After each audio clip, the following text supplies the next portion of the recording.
Hello. In today's class, we will introduce the third and final stage of the digital marketing strategy, sales.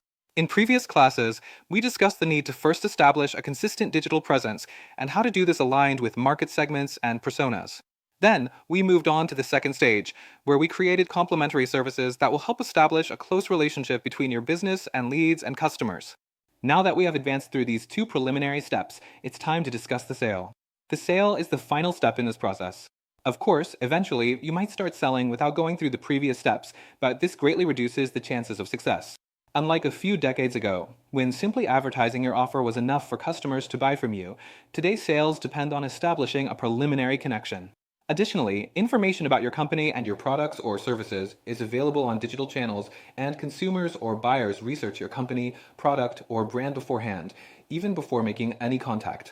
An interesting factor is that what is said about your company on the internet is more important in the buyer's decision than what the company itself says about itself. This means that the digital reputation of your product, service, or brand is much more measured by the reviews of other customers than by your institutional communication. Currently, there are many ways to sell online. There is no single best method, but rather the most suitable ones for each customer profile. Therefore, the chosen sales channels should be aligned with each PIC, meaning that for each ideal customer profile, your company should define the channels to be used. Another important point in choosing channels is to assess the effort required to implement them.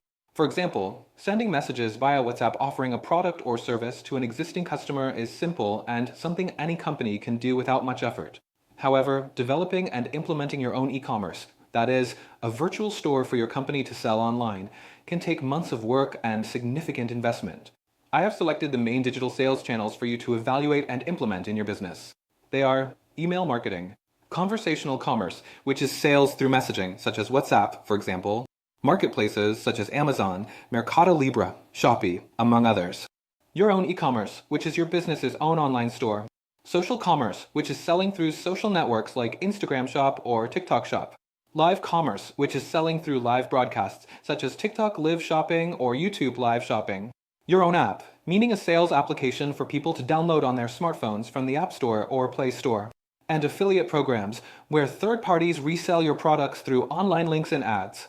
All 8 of these digital channels can be implemented in your company. The question is which ones, for which customer segments, and what is the most appropriate order to implement them, as each channel will require different effort and investment. In the next lesson, I will explain each of these channels so you can make the best decision for your business. Thank you for your attention, and see you then.